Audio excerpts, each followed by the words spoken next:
6월 18일 월요일 황양수의 뉴스 브리핑 시작하겠습니다.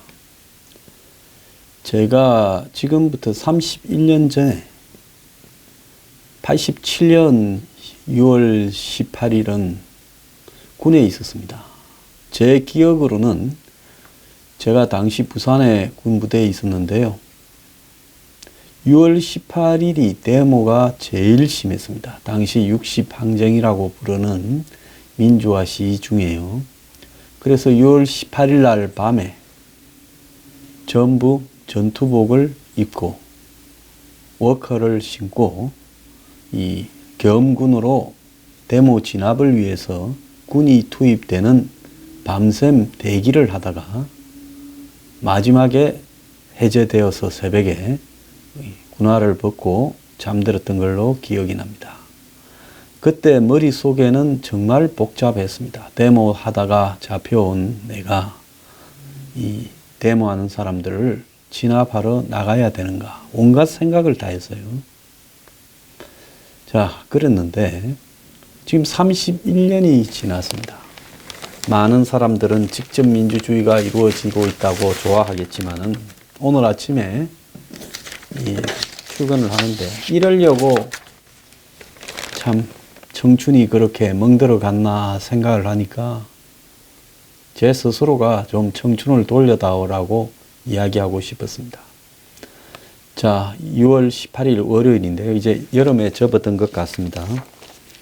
별별 특강 예고를 하겠습니다. 지난주에 선거 관계로 하지 못했는데요. 6월 20일 수요일 날 오후 6시 40분에 당산동에 있는 제 사무실에서 이 보수가 되살아날 방향과 트럼프 비핵화의 전망을 주제로 해서 1부는 보수가 되살아날 방법이 뭐가 있는가, 2부는 트럼프 비핵화의 전망이 어떤 것인가에 대해서 이야기하도록 하겠습니다. 자, 요즘 월드컵 축구가 한참인데요.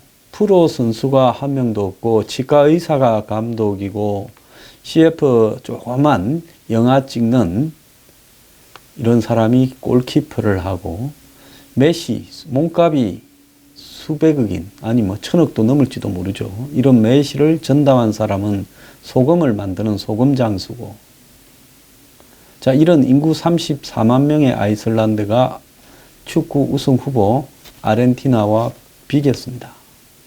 자, 이걸 보고 생각한 게요. 사람이 노력을 하면 저렇게 될 수 있는데 어찌 우리는 노력도 안 해보고 이렇게 쉽게들 이야기를 하는가. 최근에 이 보수에 대해서 반성한다고 거짓에 이렇게 눈물을 흘리는 척, 아니 눈물도 안 흘립니다. 무릎을 꿇는 척하는 한국당 사람들이나 바른미래당의 일부 보수라고 주장하는 사람들, 그리고 또 그들에게 돌팔매질을 하면서 봐라 그럴 줄 알았다 너네들은 싹 갈아 치워야 된다고 하는 사람들, 이 양쪽을 바라보면서 저는 그런 생각이 들었습니다. 한국 프로축구 선수 중에서도 해외에 나가서 수백억씩 버는 사람이 있는데 지금 오늘 밤에 뭐 한다라는 월드컵 스웨덴전에 이길 전망이 좀 떨어지죠. 자, 이런 상황에서 프로 선수 단돈 10,000원이라도 받고 뛰는 프로 선수라고 볼 수도 없는 사람들로 이루어진 저 축구팀이 어떻게 저렇게 할 수 있을까?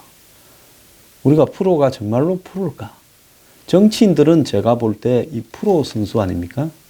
사람으로 이 운동 경기로 비유하자면.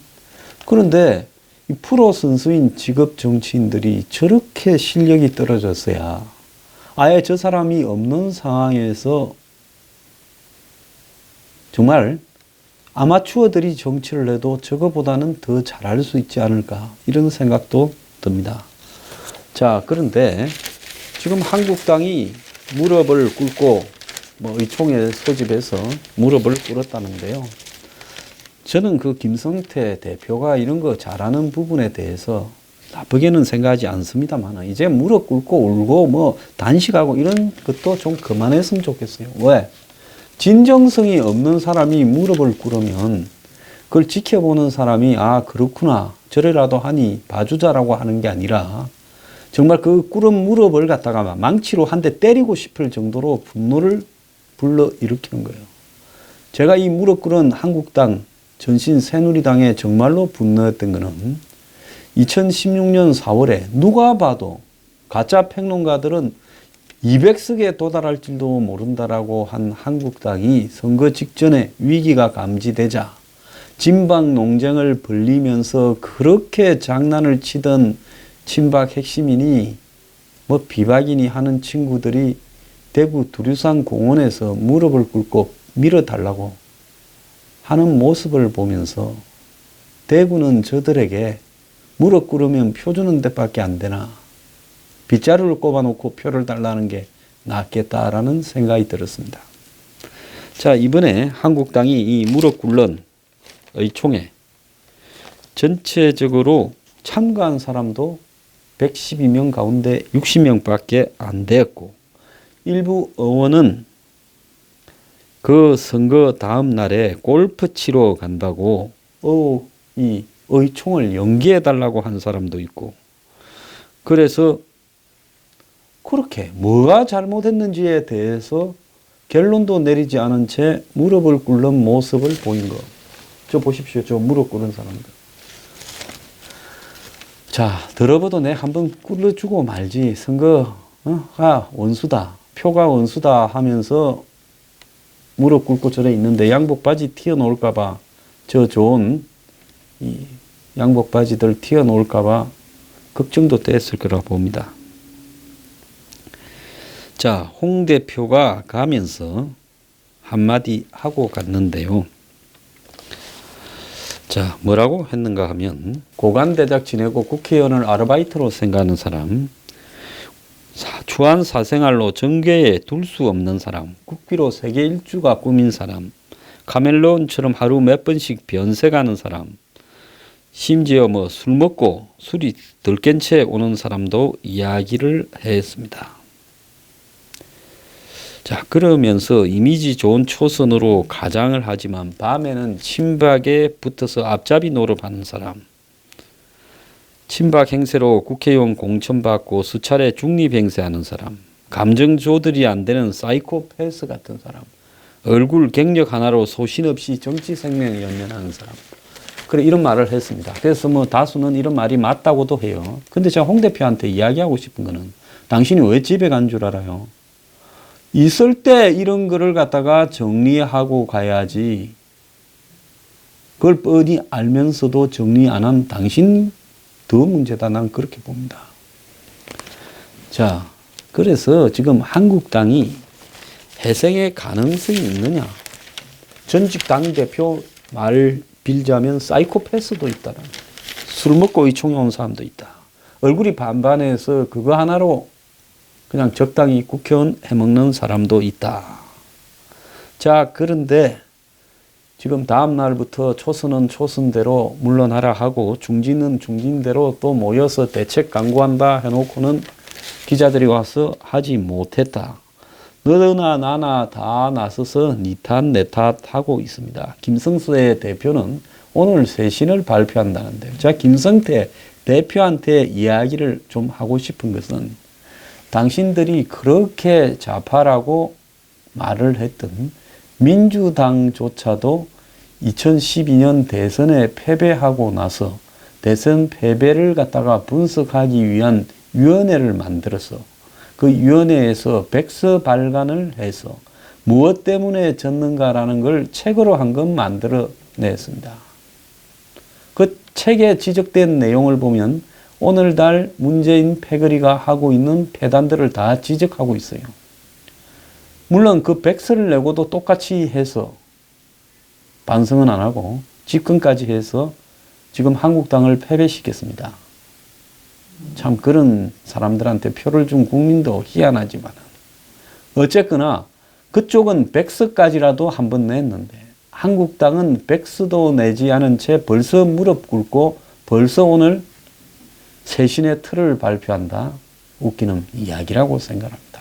한국당요, 당분간 뭐 하지 말고 골프 칠 사람 골프 치러 가고 세계 여행을 못해서 섭섭한 사람은 세계 여행 떠나고 그동안에 선거 때문에 못할 거 많이 하고 할 거 못했지 않습니까?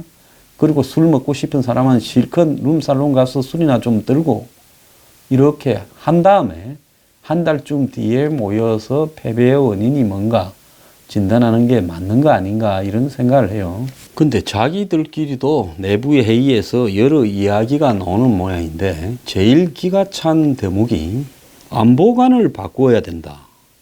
자유한국당 안보관 바꾸나 내부에서 논란 이런 제목의 기사가 나오고 있습니다.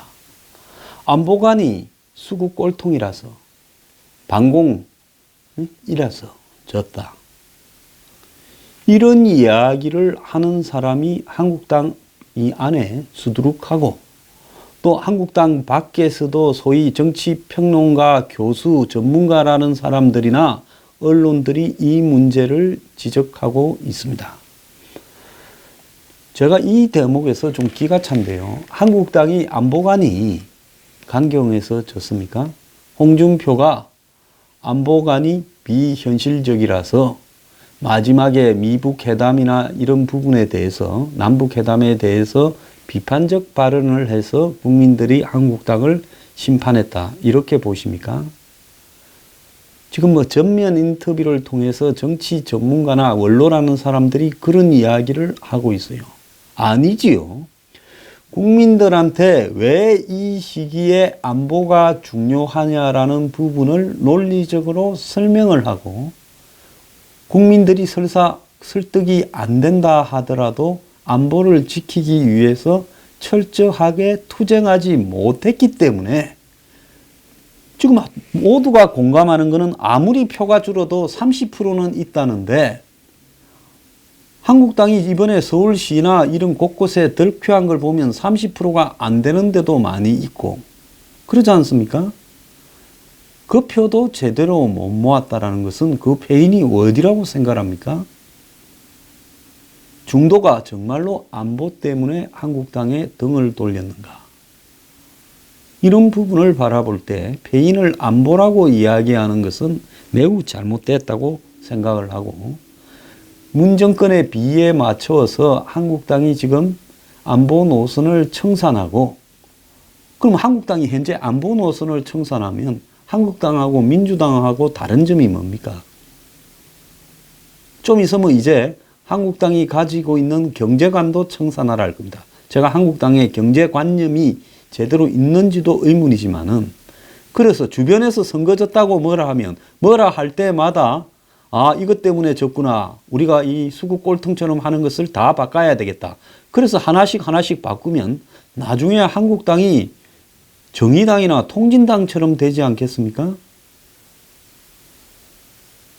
이번에 절대로 공천을 주지 말아야 될 차기 총선에 핵심적인 놈들이 몇 명 나왔는데요. 제가 놈이라고 이야기하겠습니다. 한국당에 있으면서 안보관을 바꾸자. 그럼 탈당을 해서 민주당이나 정의당이나 가야 되죠. 자, 뭐라고 하느냐.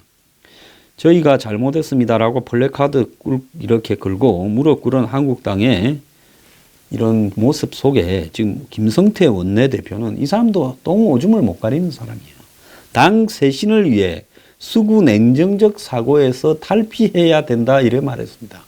김성태가 국회 앞에 천막을 치고 드루킹 특검하라 했는데 그래 지금 드루킹 특검이 짜여져서 곧 특검할 건데 그 특검이 된들 진실이 규명된다고 보십니까? 그래서 제가 뭐라고 그랬어요. 이왕 굽는 김에 이란을 미북 회담 종전선언 반대한다라고 하고 종전선언은 결국 트럼프 말로 나왔지 합의는 안 됐잖아요. 그러면 자기들이 그래서 트럼프가 못했다고 나중에 성과라고 우길 수도 있을 거고 그 다음에 판문점 선언도 못하게 말을 했더라면 판문점 선언도 반대한다고 명확하게 해서 트럼프가 미북 합의에 판문점 선언이라는 말을 넣어놨잖아요. 그렇더라면 판문점 선언이라는 말도 안 들어갔을 수도 있지요. 한국의 야당이 보수 야당이 저렇게 반대하는 말을 미국 공화당 출신 트럼프가 아무리 이해타산이 빠르다 하더라도 그렇게 세게 반대를 했으면 할 수 있었겠습니까? 그래서 줄을 안보 문제를 내어 걸어서 남북회담, 미북회담에 반대한다 하고 불을 드루킹이라고 갔어야 되는데 좀 거꾸로 했다 봅니다. 그래서 제재와 압박을 통한 북핵 해결 방식에 함몰되지 않겠다면서 북한에 속는 한이 있어도 북핵 문제에 대한 접근 방식을 바꾸겠다고 말을 했습니다. 한국당은 김성태 마음대로 그냥 입맛대로 아침에 이랬다 저녁에 이랬다 하는 당입니까? 북한에 속는 한이 있어도 북핵 문제에 대한 접근을 바꾸겠다뇨. 진 것이 북핵 문제 때문에 졌다고 보십니까? 북핵 문제를 가지고 우리 방향은 뭐다라고 명확하게 국민을 설득하려고 노력을 하지 않고 홍준표는 마지막에 맞는 말은 몇 마디 했지만은 페이스북에 쭉 올려놓는 이외에 대선 후보로서 그 문제를 이슈로 내걸고 결사적인 투쟁을 하지 않았기 때문에 당대표로서 투쟁을 하지 않았기 때문에 집에 가게 된 겁니다. 자, 그런데 한국당이 수구 냉전적 태도가 이번 지방선거 참패의 원인이라고 규정을 했다는데요. 그래서 남북대화, 미북대화와 관련해 북한의 위장평화쇼에 속고 있다라는 기존 한국당의 이런 태도에서 완전히 달라졌다고 말을 하고 있습니다. 홍 대표는 6월 13일 날 선거 당일이죠. 우리 안보가 백척간두 위기에 몰리게 됐다.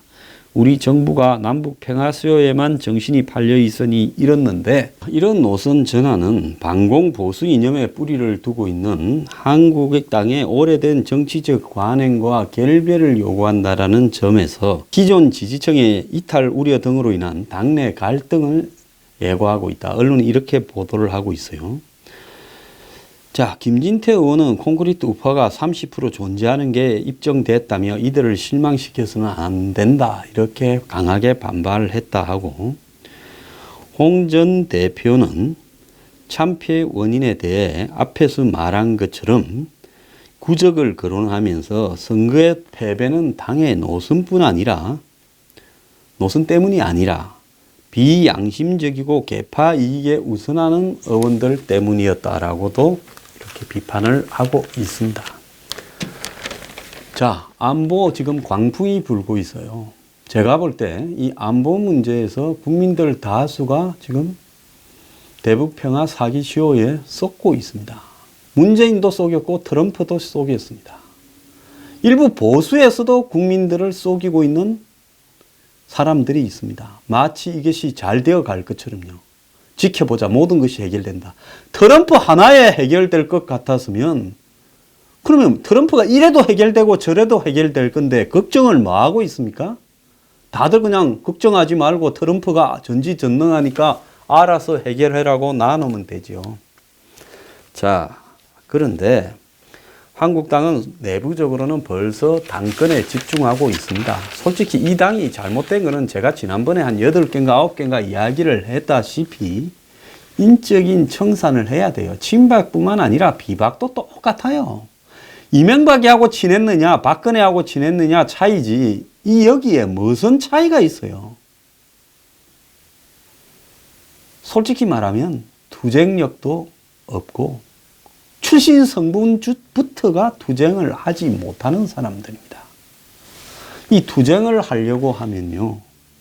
살아오는 과정에서 눈앞의 이익을 포기하고 자신을 던질 수 있는 방법을 계속 찾으려고 살아왔던 사람. 그런 경험이 있는 사람이 나이 50, 60 돼서 투쟁이 가능하지.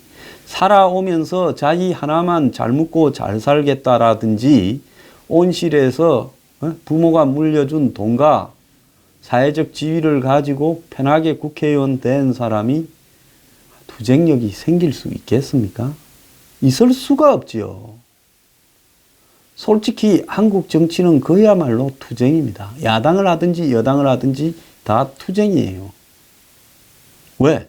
국민들이 논리적이지 못하기 때문에 말로 가지고 한국의 국민들을 설득하는 것은 저는 아무리 말을 논리적으로 잘해도 불가능하다고 보고 있습니다. 그러니까 홍 대표가 안 되는 게 뭔가 하면 말만 가지고 그것도 말을 페이스북에 올려가지고 그걸로 국민들한테 뭘 알리겠다라고 하는데, 말을 하면 자기가 하고자 하는 의도가 뭔지는 알겠는데 그 뜻이 100을 하면 200으로 전달돼야 될 건데, 그 사람의 말투와 태도 등으로 인해 가지고 뜻이 100을 하면 20도 전달 안 되니 어찌하여 홍준표가 선거에 성공할 수 있겠습니까? 한국당에는 사회 상류층이 지나치게 많아요. 교수, 판검사, 변호사, 대기업 출신, 그리고 언론사 간부 출신. 한국당에 우리 사회의 상류층이라고 볼 수 있는 이런 사람들을, 또 고위 관료 출신, 부모 잘 만나서 계속 대대적으로 정치하고 재산 지키기 위해서 정치해야 되는 사람, 이런 사람들 빼고 나면 한국당에 몇 명 남겠습니까? 거기에다가 저는 반재벌이 아닙니다. 그렇지만은 한국의 재벌이나 정경련이 자기 대리인들을 국회의원으로 항상 꼽고 있는 것도 사실이었죠. 그래서 재벌 앞잡이 몇 명, 요렇게 다 빼고 나면 남는 사람이 없어요, 별로. 그러지 않습니까? 그러니까 한국 사회에 기득권 출신들이 모여가지고 당을 이루어서 그 사람들 보고 평균치 국민의 수준, 내지는 사실상 정치는 평균치 이하에 맞춰야 되지요. 재산이나 사회적 지위도 평균치 이하에 맞추어서 그 사람 눈높이로 이렇게 이야기가 되겠느냐. 한국당 사람들이 민주당의 의원들보다 재산이 조금 많기는 하지만 뭐 지금 현 여권에서도 청와대나 내각에 있는 사람 재산이나 뭐 한국당 의원들 재산이나 비슷할 거라 봅니다. 그렇지만 민주당도 재산 많아요. 한국당보다는 조금 작더라도. 그런데 왜 한국당 사람들은 전부 수구 기득권 꼴통으로 보이고 민주당 사람들은 이 20대, 30대, 40대의 청춘의 아픔을, 이 나라의 문제들을 그래도 고치려고 그들을 위로해주는 말이라도 하고 있거나 노력하는 척이라도 하고 있다고 생각을 할까요? 결국 이번에 표를 던진 거는 그거 아니겠습니까? 그 부분에서 한국당을 안 믿으니까 안보 문제에서 한국당이 하는 말이 맞아도 안 믿는 겁니다. 지금 한국 사람들은요, 안보는 2차적 판단 기준입니다. 안보를 가지고 1차적으로 선거 때 지지해 줄 대상을 선정하지는 않는다고 봅니다. 그거는 대중들을 설득해 가야 될 부분이고요. 대중들이 1차적으로 판단하는 것은 누가 자기 삶을 그래도 조금이라도 이해를 하려고 노력하느냐, 이 부분입니다. 한국당은 부동산 투기를 조장하는 쪽에 가까웠던 당이다라고, 집 없는 사람이 국민의 절반인데 실질적으로 1인 가구까지 포함하면 집이 없는 사람이 60%예요. 젊은 사람들이 그 가구에 집계가 잘 안 되니까 집이 있냐 없냐 하면 집 있는 사람이 55, 집 없는 사람이 45로 나오지, 1인 가구들을 있는 그대로 독립가구로 평가한다면 집 없는 사람이 60이 될 거다라는 겁니다. 그런데 그런 집 없는 사람들의 입장을 한국당이 대변을 해본 적이 있느냐? 대선 때만 되면 보금자리 주택이니 행복주택이니 해서 한마디 던질 뿐, 되고 나면 부동산 투기를 장려하는 쪽으로 갔습니다. 박근혜 정부 그랬고 이명박 정부 그러지 않았습니까? 집 사라고, 돈 빌려줄 거니까 집 사라고, 그러다가 막판에는 놀래가 빚이 늘어나니까 이제 돈 빌려주지 마라, 이런 짓거리를 한 당이 한국당입니다. 그런 부동산 정책에 대해서 양도세니 무슨 이런 그 세금을 갖다가 면세 시켜주겠다, 이렇게 이야기하던 데 대해서 한국당이 단 한 번이라도 그런 식으로 해서는 안 된다라고 말한 적이 있습니까? 한국당이 뭘 해야 되느냐에 대한 온갖 이야기들이 있습니다. 인적 쇄신을 해야 돼서 다음에는 다 나오지 말아야 된다. 그리고 한국당이 가지고 있는 그런 직업군이 아닌 데서 해야 된다, 이런 말을 하지만은 이런 것이 잘 안 될 거라고 봅니다. 왜? 이번에 무슨 비대위를 구성하는지 뭘 하는지 모르지만은 그 멤버들을 보면 빤합니다.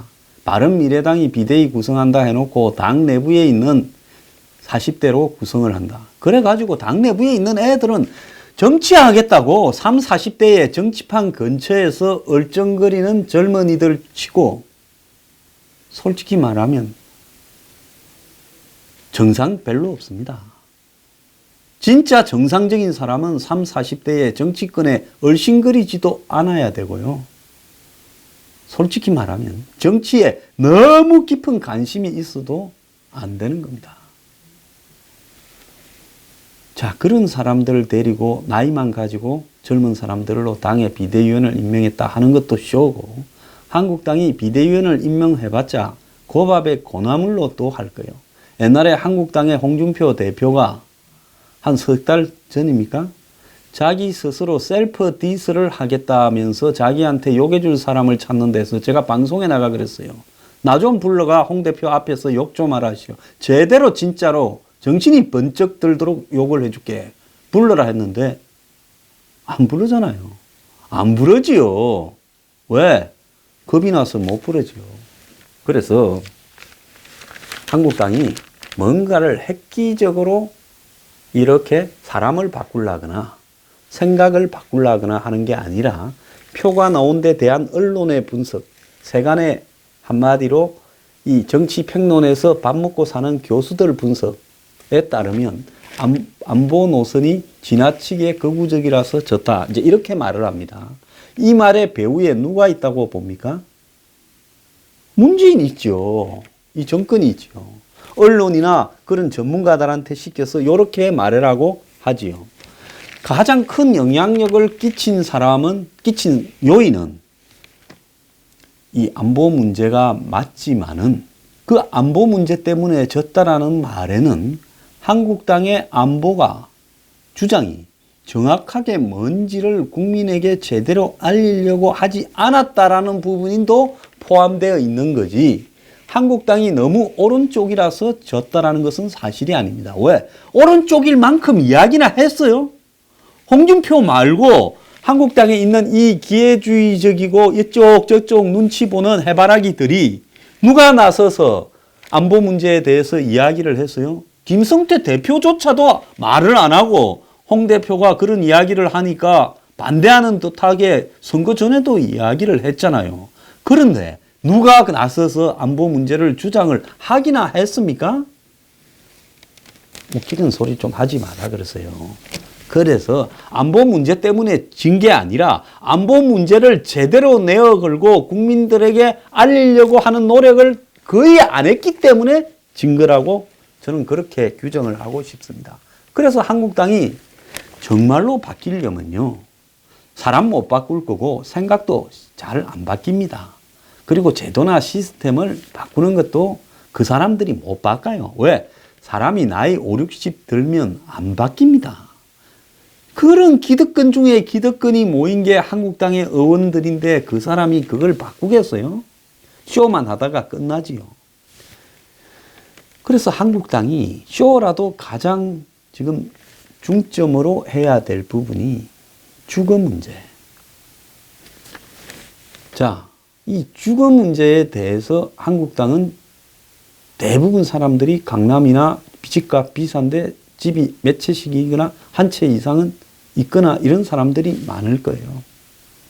그렇기 때문에 이런 이야기를 잘 하지 않는데, 정말로 안보 문제 때문에 진 게 아니라 경제 문제에서 계급을 배반해서 싱가포르식의 공영주택 제도를 전 국민에게 보급하겠다라고 한국당이 당장 하겠다가 아니라 그걸 당에 강령으로 채택해서 앞으로 10년 동안에 이걸 갖다가 연도별로 관철시켜 가겠다고 발표를 하면 한국당이 살아납니다.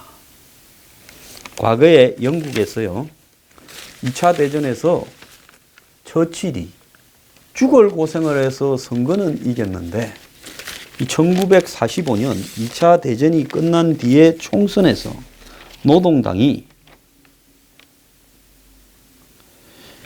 당시에 처칠은 2차 대전 이후에 영국이 공산주의화, 사회주의화 될까봐 걱정을 했습니다. 너무 많은 사회주의자들, 옥스퍼드, 캠브리지를 놓은 사람들이 고위층에도 있었어요. 소련을 추종하는 사람들이요. 그래서 이 처칠도 요람에서 무덤까지를 고민을 했는데 노동당이 먼저 상당히 사회주의적 속성이 들어간 요람에서 무덤까지를 이 복지국가 비전이라면서 내세웠습니다. 더 강하게 내세웠죠. 그러다 보니 보수당이 하원에서 213석에 그치는 대참패를 했고 처칠도 집에 가게 되어버렸습니다. 자, 그때 영국의 보수당이 이제 전쟁도 끝났으니 시대 흐름에 따라서 우리가 복지 문제에서 국가의 전적인 개입과 책임을 인정하자 해서 내셔널 헬스케어 NHS라고 부르는 국영 요즘 국민건강보험 같은 그런 서비스를 갖다가 만들었습니다. 그러면서 영국에서 보수당이 다시 재집권을 하는 계기를 마련했어요. 한국당은 지금 크게 고민할 게 아니라 제가 말씀드린 주택, 벌써 뭐 임대주택을 많이 만들겠다 이런 데서 떠나서 아주 획기적인 행태의 주거정책에 대한 고민, 그러면 대학 입시 정책에 대한 완전한 전환, 내지는 이 세금 정책에 대한 과감한 전환, 그리고 더 나아가서 지금 한국 경제의 효율성이 굉장히 떨어지고 있으니까 효율성을 앞세우는 과감한 전환.